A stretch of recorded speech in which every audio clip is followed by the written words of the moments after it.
This is the podcast of INCACT, the European Network on Cultural Management and Policy.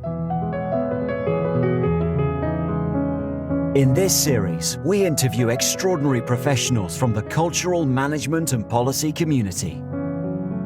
Join us to hear their stories, the secrets of their success, and their advice for creating innovation by inspiring new policies and practices in the cultural, education, and research sector.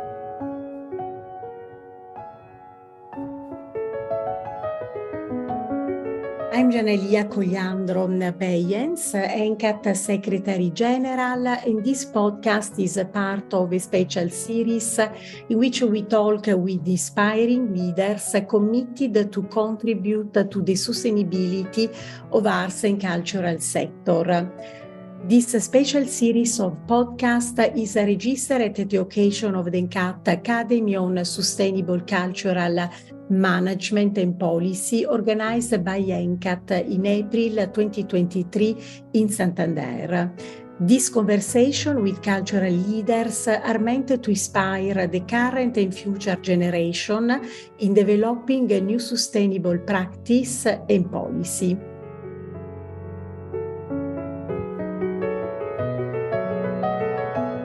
Good morning to all of you that are listening with assiduity our podcast. Today I have the pleasure to have with me Christine Dupont from the House of the European History, a wonderful museum located in the heart of the European area.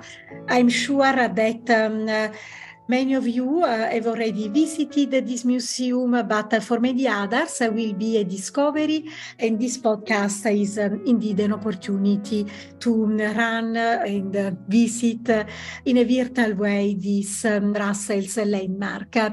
Christina, thank you so much for joining us today. I will be very happy if you can briefly introduce yourself to our audience. Yes, sure. Thank you for inviting me. So my name is Christine Dupont. I'm one of the curators of the House of European History. Has a background, I'm a historian. I did my PhD in history in the European University Institute in Florence. I've been working actually for the House of European History from the very beginning, when our founding mothers and fathers hired a team of museum professionals and historians to build from the scratch a new museum dedicated to the history of Europe. So this is a project of the European Parliament. We are still today a unit of the European Parliament, but it's important to say that although part of the Parliament, we are totally academically independent. So our mission is to promote the knowledge of European history to a museum, to an active participation of visitors, of course, in the museum itself, but also outside, online, and in other parts of Europe, because we have really an European dimension. For us, this museum is forum for learning, for reflection, for debate. And the idea is really to promote the understanding of European history as a key to understand Europe today. So we think, when we are convinced that history is a fascinating tool to understand the past, to cope with the past, because we are in a highly divided continent when it comes from a recent past. So we are tackling also those difficult issues of shared but also divided memories.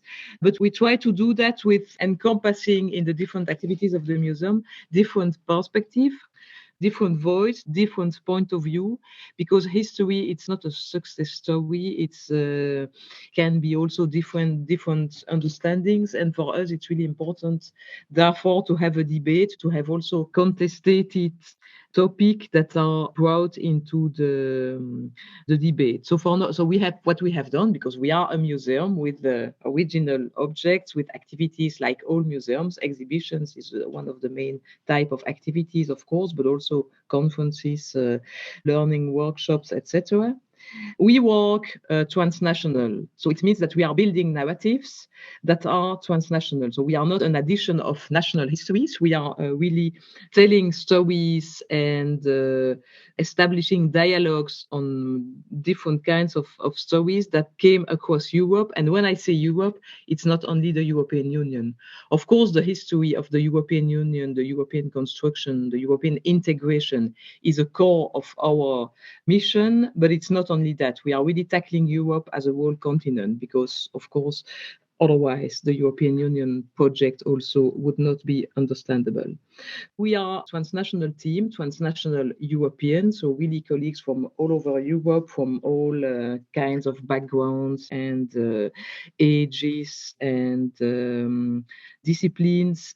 And I think that's the recipe of the success. It's this dialogue among us as a team that made it possible, and I say that because I'm there from the beginning, that made possible to create a real transnational narrative on the European past. So, and for me, it is a fascinating experience. So I'm there now 12 years, and it's still, I'm still as passionate as I was at the beginning. So. Oh, fantastic. I have to confirm what you say because I have visited the museums in several occasions. We also have offered the museums as a study visit for many of the students of our members. And all the times it's a pleasure, and also the way in which the collections from the past are displayed is very modern, and we discover our past, the past also of our parents, because I can recognize some of the artifacts or objects that were in the house of our grandparents. So it's a really beautiful place to reconnect with also our own history. Christine, this series of podcasts is devoted to inspire our community with practice and policy to design and contribute to a greener future. In these days, your museums is showcase a very beautiful exhibition on the topic of waste. This is why we wanted to invite you to tell us more about the genesis and the curation process linked to this new exhibition. Could you please tell us more about waste? Yes, but when you work in a history museum or when you work as a historian, what you will tell as a story and what you will do, what you will create for your visitors is always starting from the present. And if we look at the world today, one of the most pressing challenges is, of course, the environmental crisis. We are facing something which is really concerning. And in this crisis today, Europe has a big responsibility because of its history. Europe is the continent of the Industrial Revolution. It is also a continent which adopted a series of habits that we can call throwaway habits in the second half of the 20th century. For a series of reasons, this history lays at the core of the problem today. Of course, it's not only Europe. It's much more nuanced and complicated than that, but that was really the starting point. When you see what is happening today, your question and my question as a lead curator of this exhibition was, what can a museum do? And a museum can do different things. First of all, it can address the topic in its editorial line, so do programs and contents and develop contents on the topic. And in this case, the topic would be environmental history and what happens in Europe in the past that could explain why we are facing this crisis today. But secondly, it's not enough to speak about that and to communicate about that. It's also in your own practices as a museum or as a cultural institution in general to adopt new practices that are resonating with the topic you are presenting. So we wanted to address the climate change crisis and biodiversity crisis and these kind of topics. And we came quite quickly to the conclusion that waste, the topic of waste, was a good starting point because it's probably one of the most visible and tangible aspects of this crisis. Waste is one of the symbols of a kind of crisis of civilization almost. And actually, we are not the first to develop something around this topic, but we wanted to address it really from a historical point of view. So that's the starting point. But as soon as you start working about waste, you realize that waste is actually something which is extremely revealing. What we throw away is revealing how we live, how we consume, how others produced what we have consumed. And this resonates a lot with the past. Lots of people, for instance, designate archaeology as the science of garbage, because without what past civilizations have thrown away, we would never know how our ancestors were living, actually. So we had it an extra dimension, which is almost philosophical, about this idea, this revealing power of waste. And it gives a nice dialogue in our exhibition, which is also broader project. I will come back to that in a minute. We added this extra dimension of an almost positive aspect of waste. Of course, it's not canceling the issue of the crisis, but it is also a way to do something in a museum, which is a place for visual culture, to exhibit artworks and to reflect about what our waste is telling about us, past, present, and probably also future. I said that this project is much more than an exhibition. Our mission, of course, as I said at the beginning, is to reach out everywhere in Europe and also possibly beyond Europe, of course. We are not limited. And that's why we wanted this project happening also in other places, not only in Brussels under the walls of our own museum.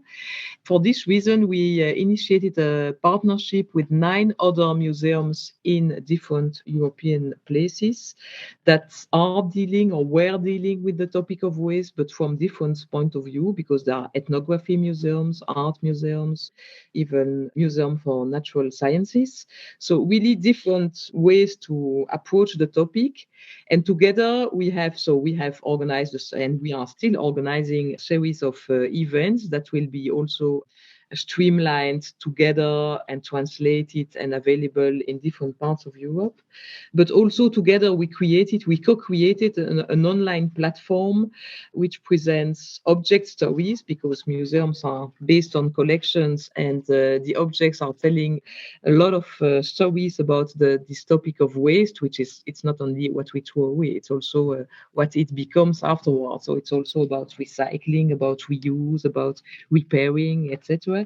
So object stories, but also videos of different kinds of things, more historical, more today's actors active in some sectors of, for instance, zero waste activism, recycling platform, or people that are active in garbage management, because that's also very interesting. So all those different point of view from different parts of Europe are gathered on this online platform, which is also to be seen, of course, in the exhibition.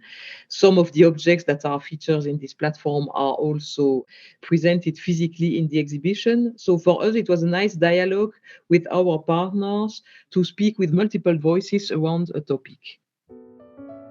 Yeah, it's very, very interesting. I'm already started thinking many type of questions about the waste. For instance, I'm wondering if there is anything that surprised you when you were collecting all this information about what the waste tell us. For instance, if you look to the European map, there is anything that surprised you in terms of waste in countries?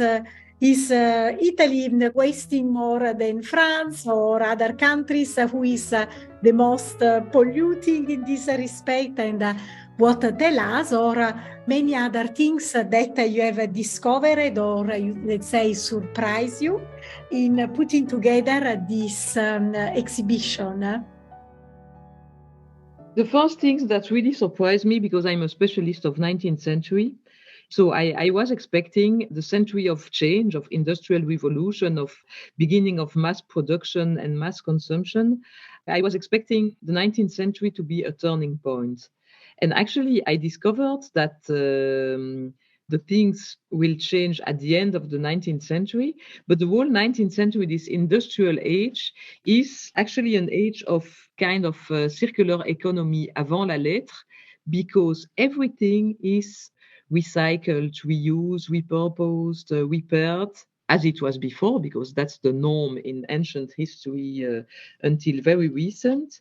But the industrialization is just putting those practices on another level, meaning that every possible material that is waste, so that has been thrown away, is reused, is re-enters the industrial process to be transformed.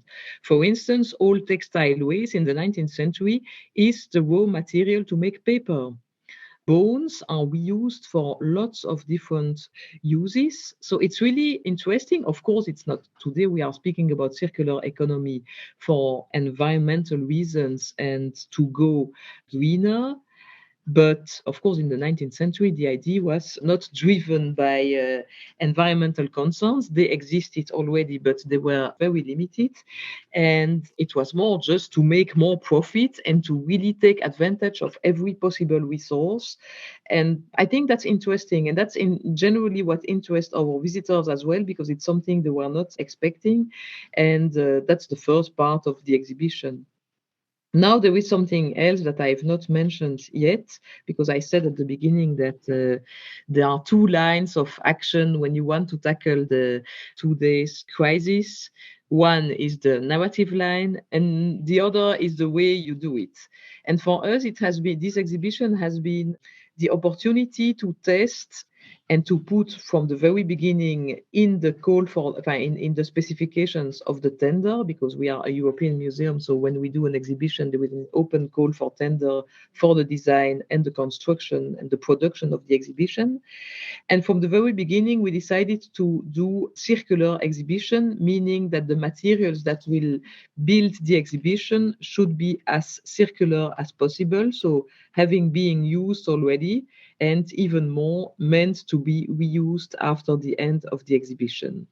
And for that, we have worked with local partners in Brussels that help us to write those specifications and delimiting or giving a score to the materials composing the exhibition according to their weight, so their weight in the general exhibition production, and classifying them according to their score of circularity.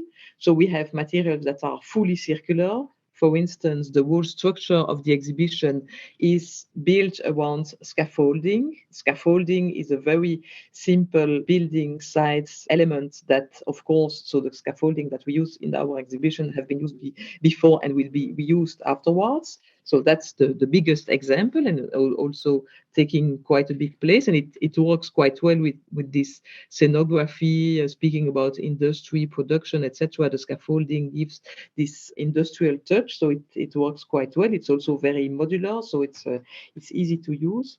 So that is the best example of fully circular material. Then we have semi-circular materials. It's several walls of the exhibition, some plins also for the objects that are in recycled plastic. So why is it semi-circular? Because recycling is a process that needs, so the materials are reprocessed actually to create new raw material that will be used. So here it is plastic. We have also worked, our Spanish designers have worked with the Brussels-based company that are recycling plastic from plastic bags, plastic bottles, and things like that. So there is a process. So it's not fully circular because it needs energy. It needs a process to create the material, but it's created from recycled plastic, and it is also reusable afterwards. So it has a kind of circularity which is not as good as the scaffolding.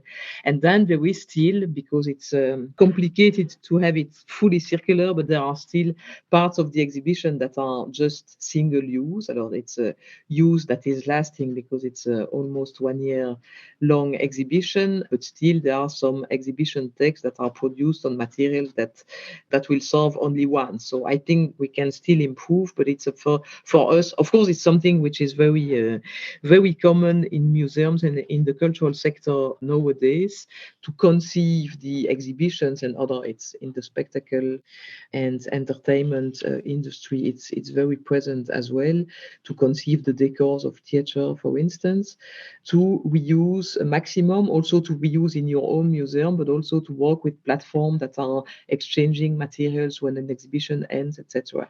So for us, it's the first time that we do that. And of course, we did it for this exhibition because it makes no sense to do an exhibition about waste that creates waste itself.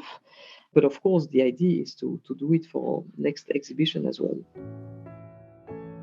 Fantastic. Indeed, I can see more and more this sensibility in a European museum to reuse the decor and the different elements as part of their engagement for a better greening environment. But I also have the impression that the museum itself, for its own operation and financial part, is taking advantage of this exhibition, or maybe the exhibition is one of the elements of this new mindset of the museum, taking consideration, as I said, the responsibility of its own responsibility.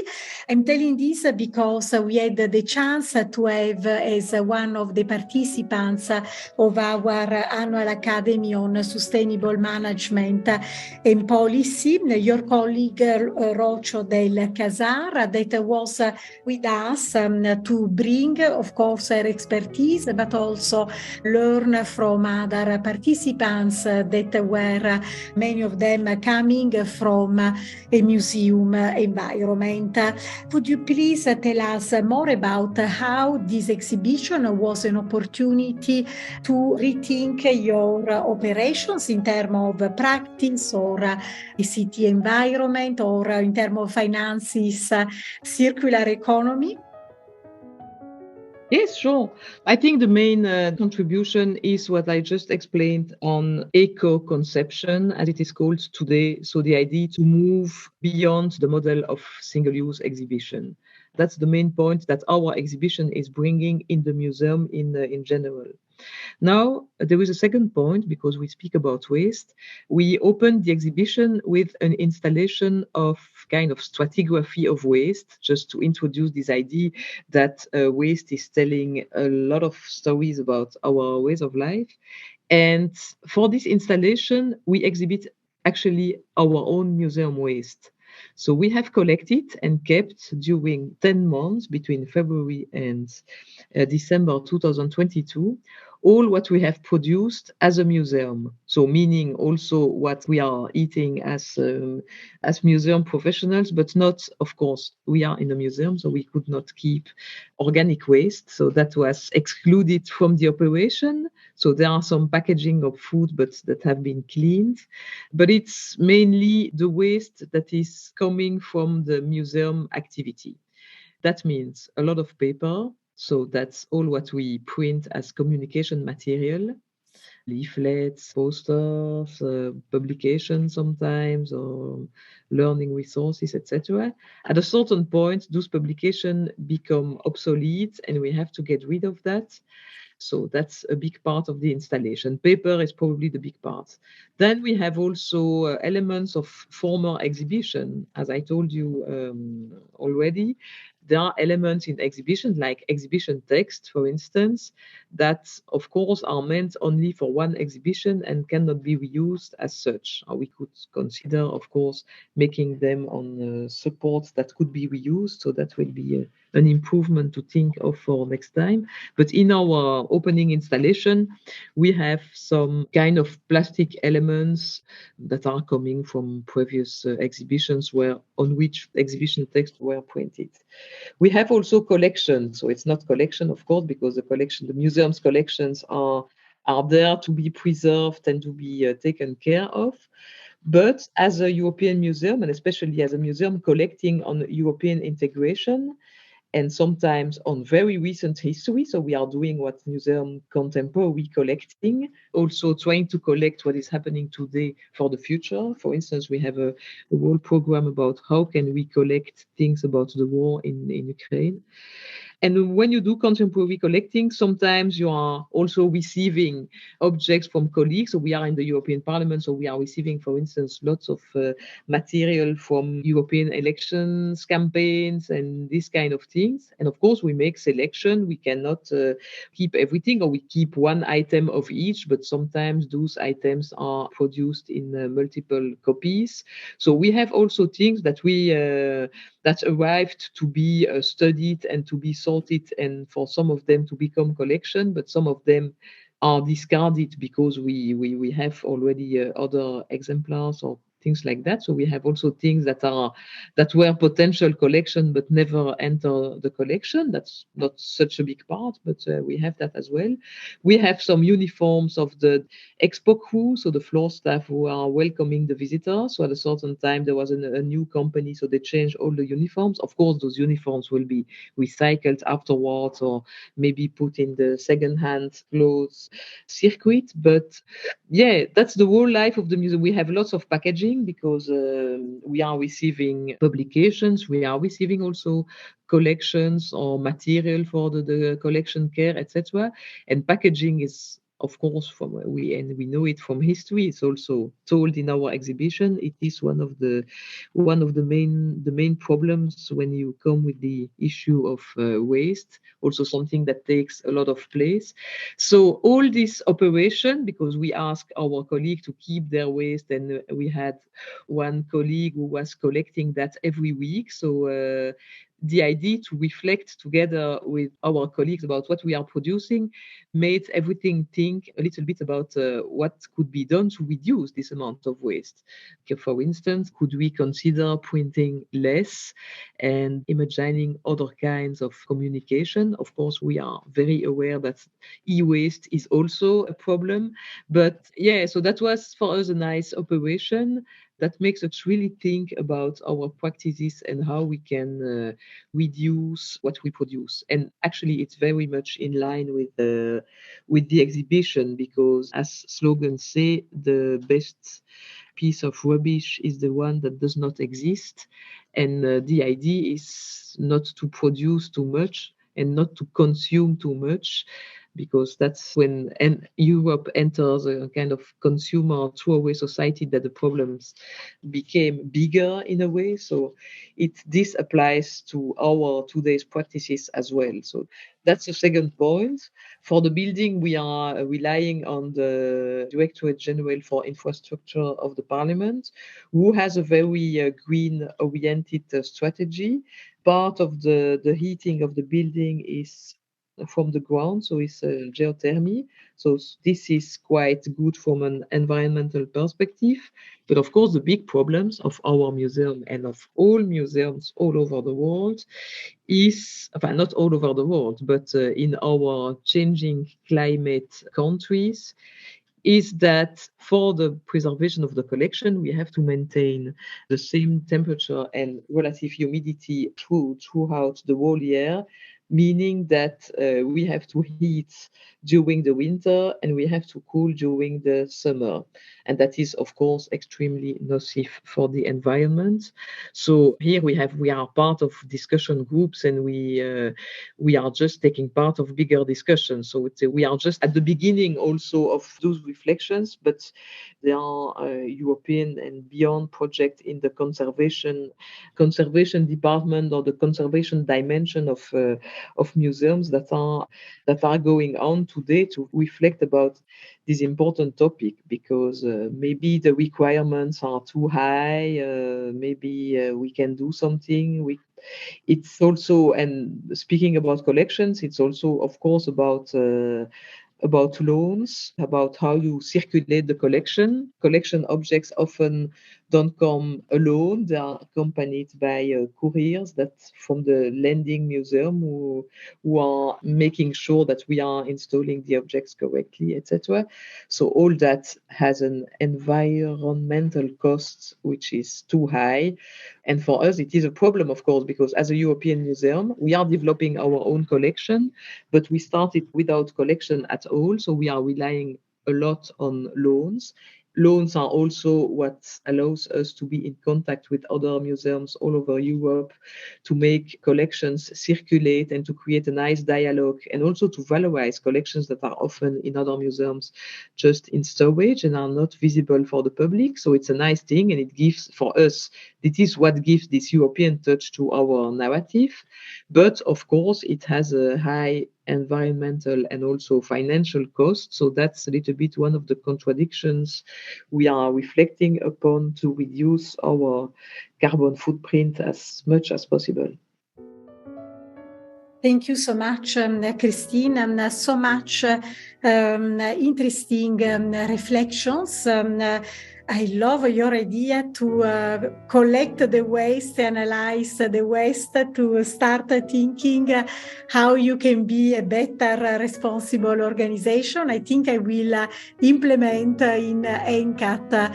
I'm sure that I will learn a lot on new practice. I understand that from this analysis of your waste, you have started to stop or start new practice, stop producing a certain type of waste, stop or limiting the loan's impact, but you have also started, you mentioned, to rethinking the set of exhibition in circular economy way, but also start thinking and entering a discussion on how to reduce the impact of heating and cooling, but still preserving, of course, the elements that are preserved in museums. So a lot of considerations, and also continuing the good practice that are in place. Coming slowly to the end of this podcast, and before closing, I still have one question for you.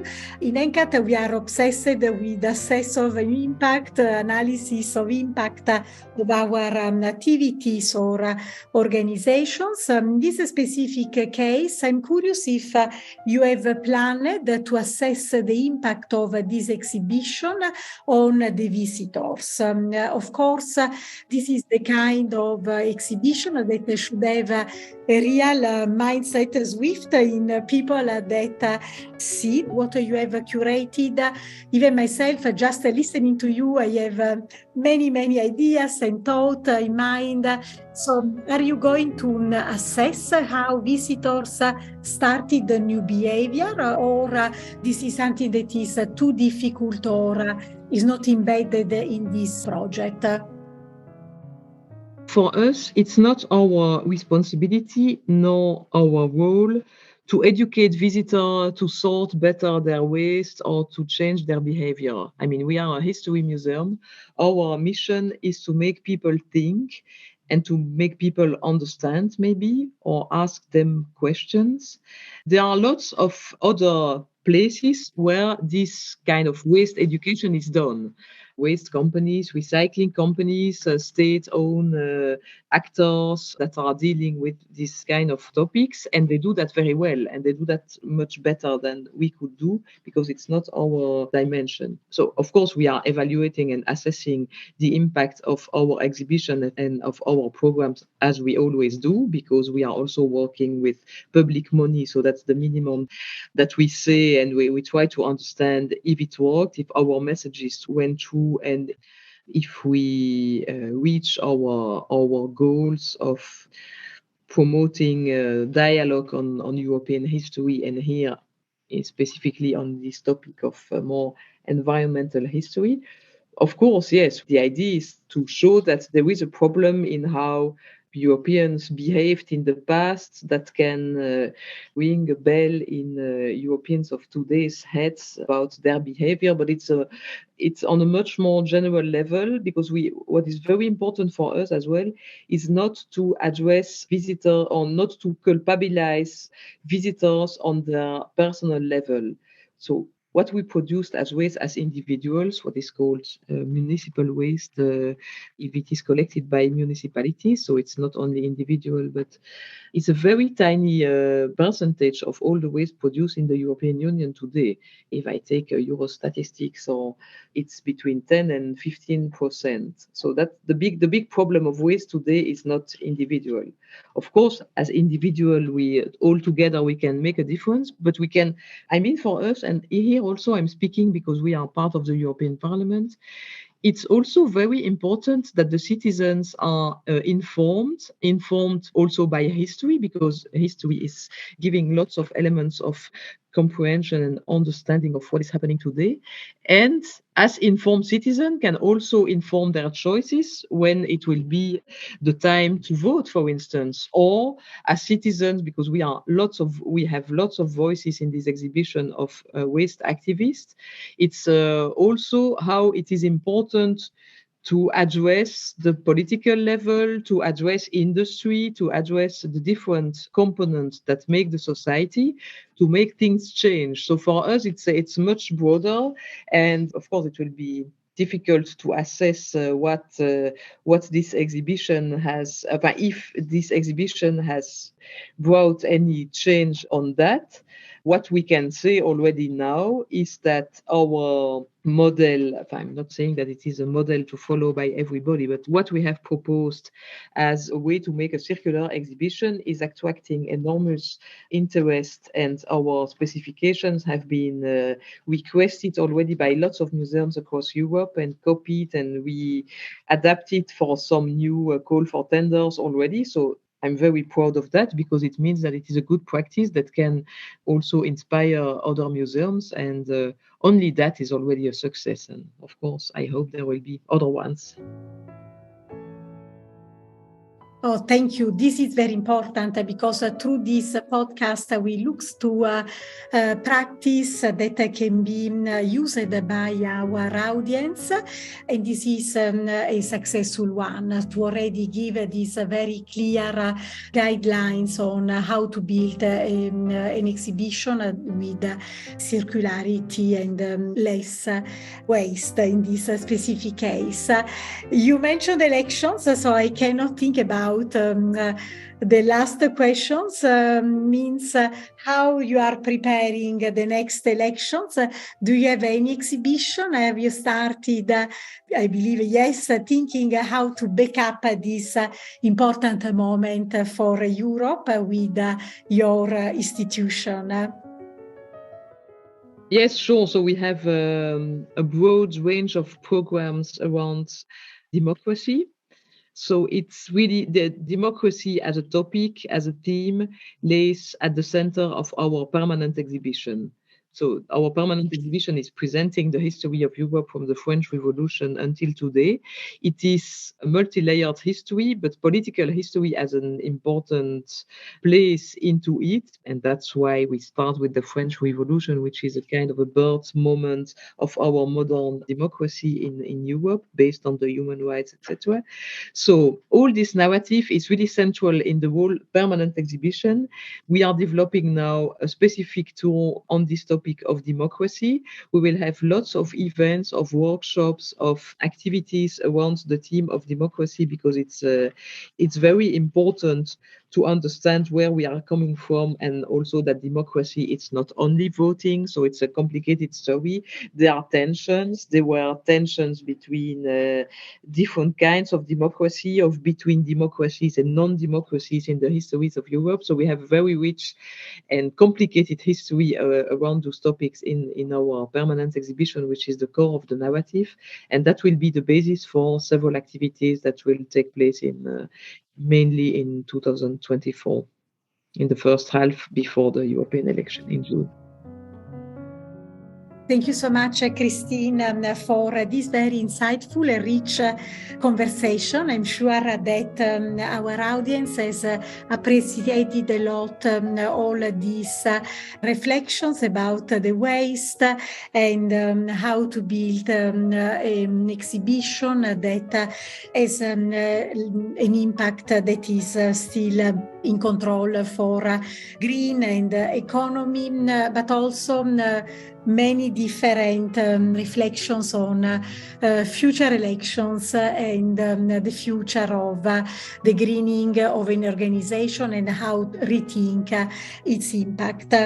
Thank you so much. Thank you for inviting me. Bye-bye. You have been listening to the podcast of INCACT, the European Network on Cultural Management and Policy. To learn more about us, our activities, and how to become a member, visit incact.org.